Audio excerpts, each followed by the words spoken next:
Quand bien même Auban eût attiré un aussi grand concours de baigneurs sur ses plages, que les stations si fréquentées de Brighton, de Margate ou de Ramsgate, un personnage de la valeur d'Aristobulus sur Cyclo n'aurait pu y passer inaperçu.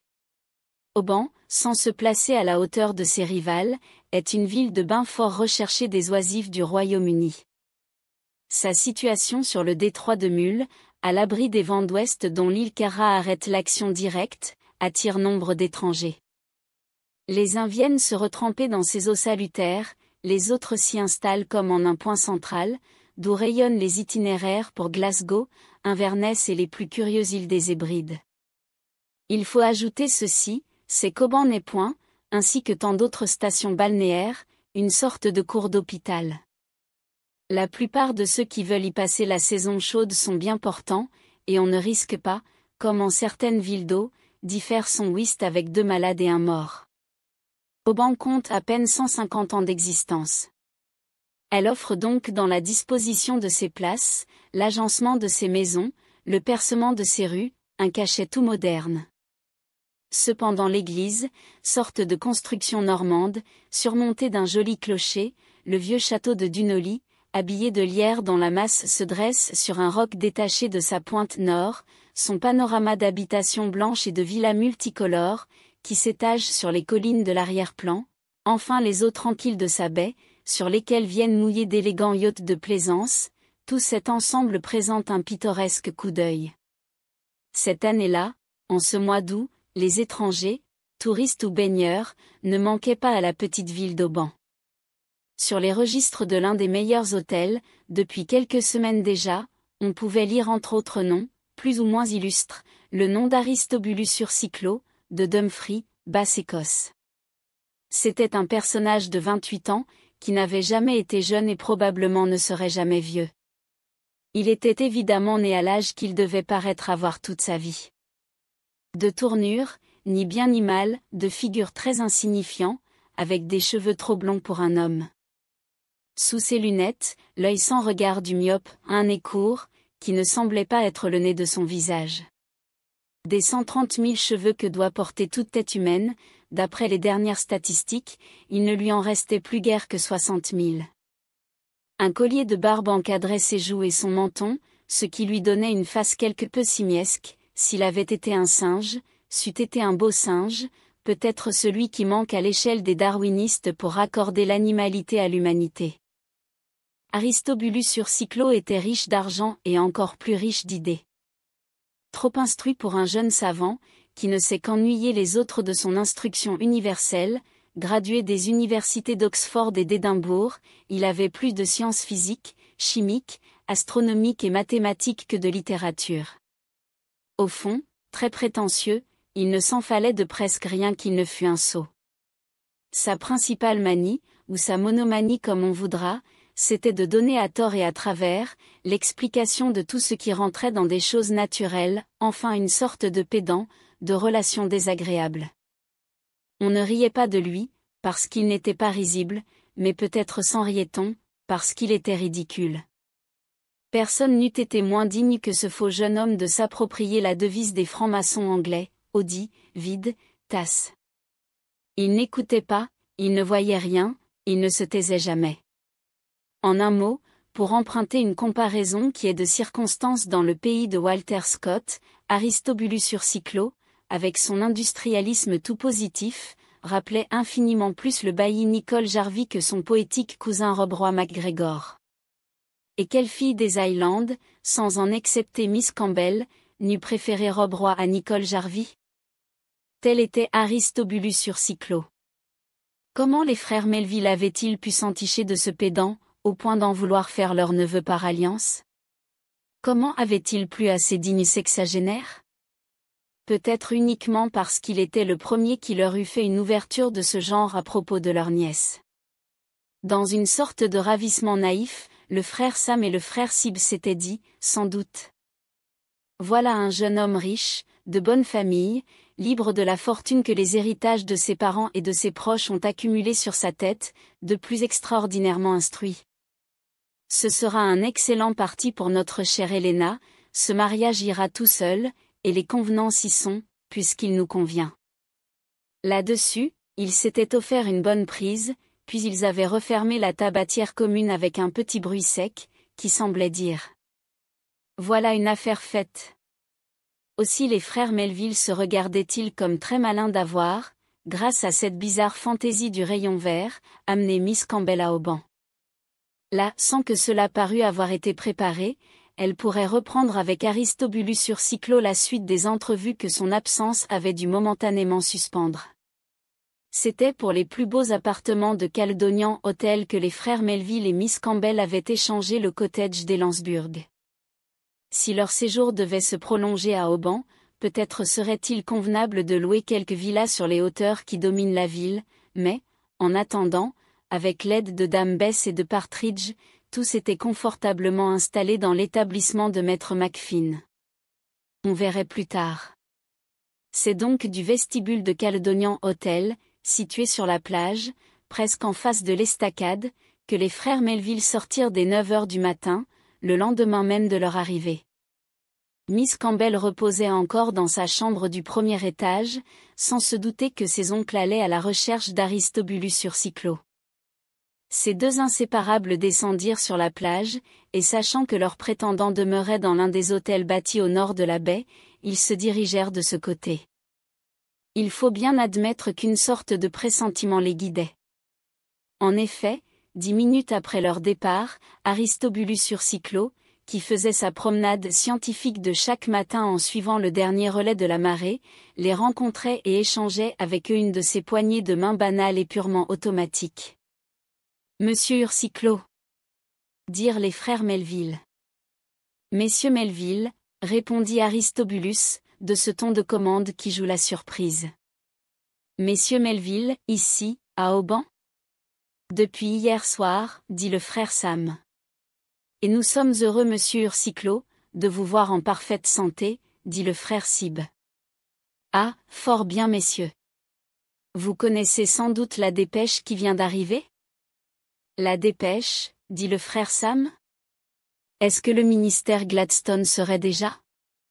Il ne s'agit point du ministère Gladstone, répondit assez dédaigneusement Aristobulus sur Cyclo, mais bien d'une dépêche météorologique. Ah vraiment ? Répondirent les deux oncles. Oui, on annonce que la dépression de Swinmund a marché vers le nord en se creusant sensiblement.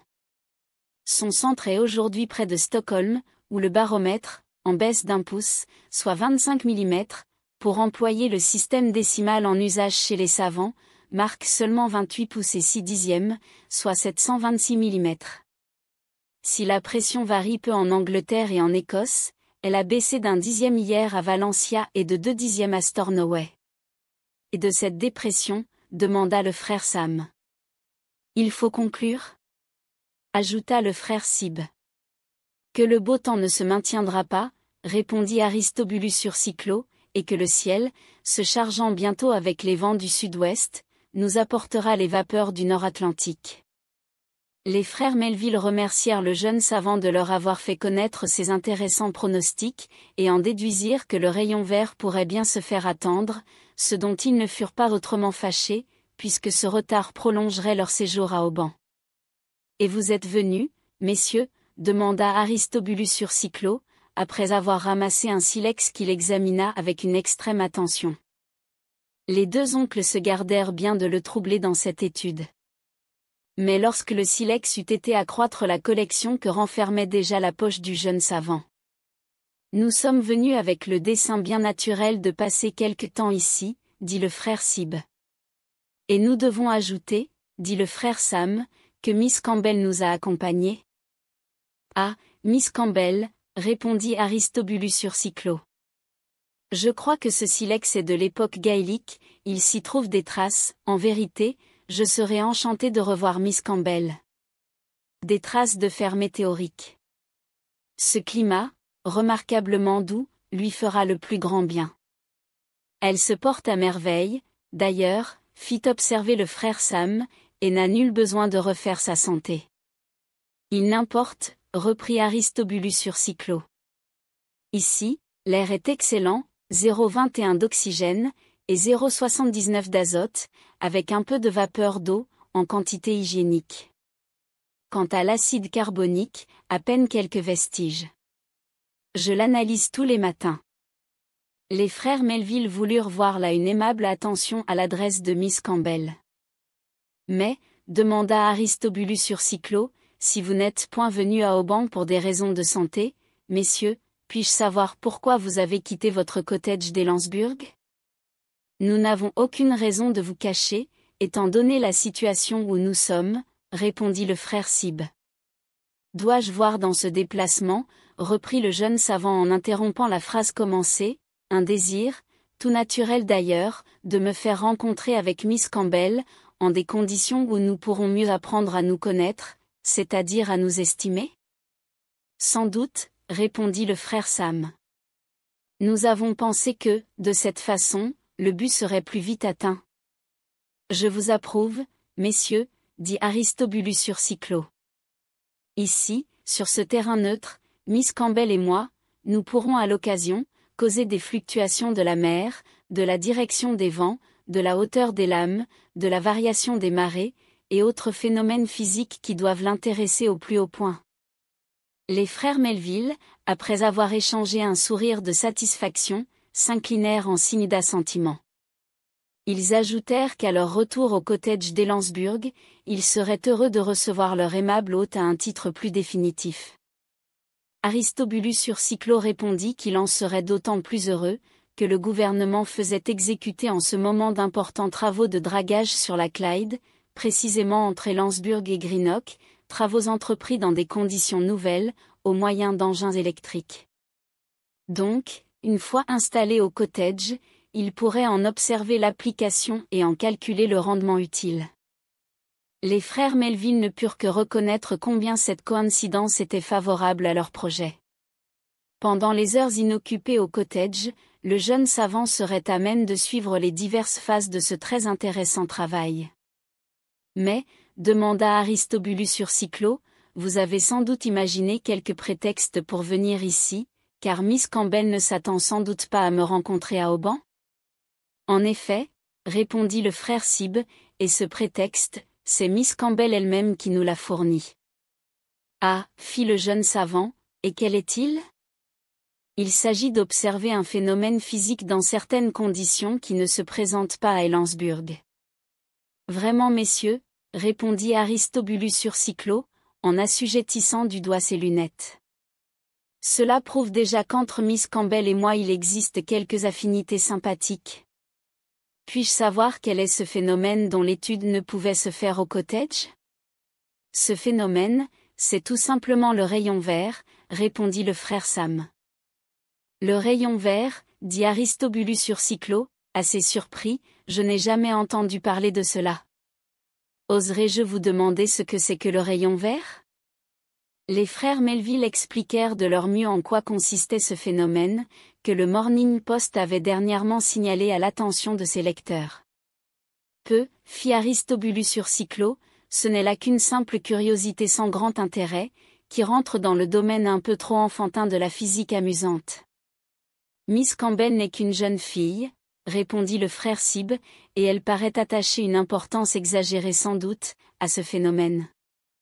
Car elle ne veut pas se marier, a-t-elle dit, avant de l'avoir observé, ajouta le frère Sam. Eh bien, messieurs, répondit Aristobulus sur Cyclo, on le lui montrera son rayon vert.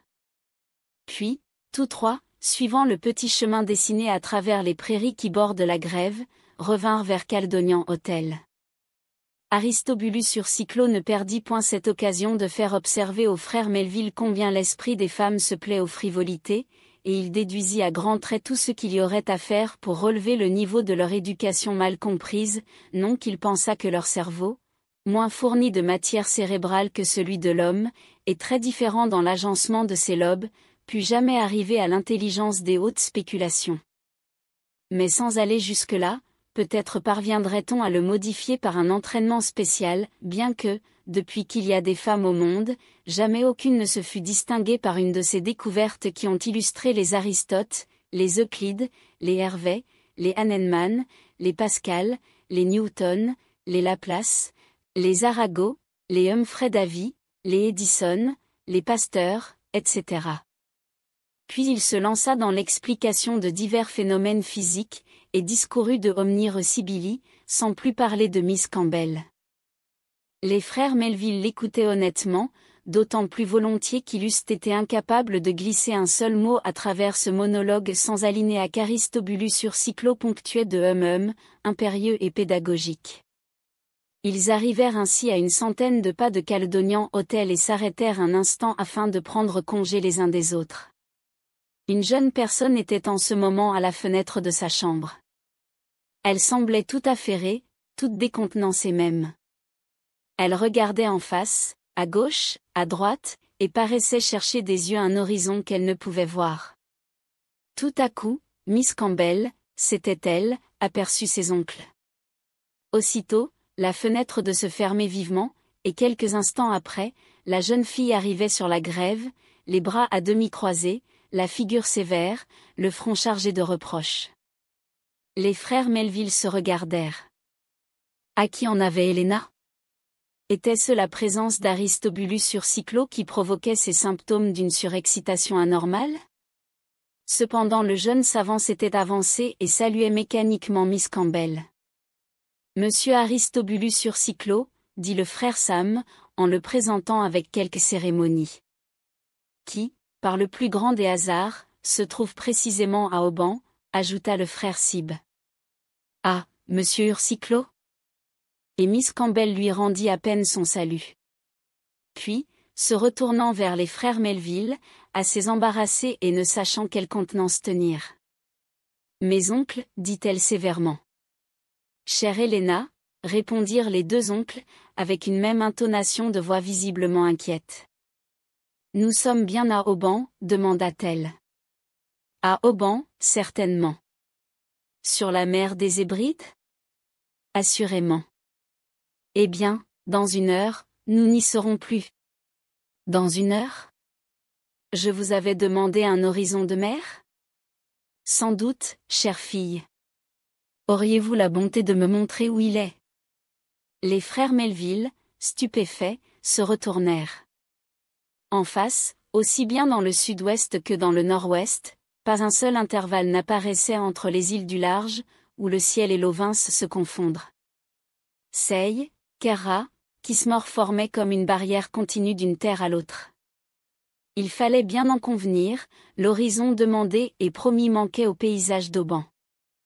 Les deux frères ne s'en étaient même pas aperçus pendant leur promenade le long de la grève. Aussi, laissant échapper ces deux interjections bien écossaises, qui expriment un véritable désappointement, mêlé de quelque mauvaise humeur. Pou, filin. Psois, répondit l'autre.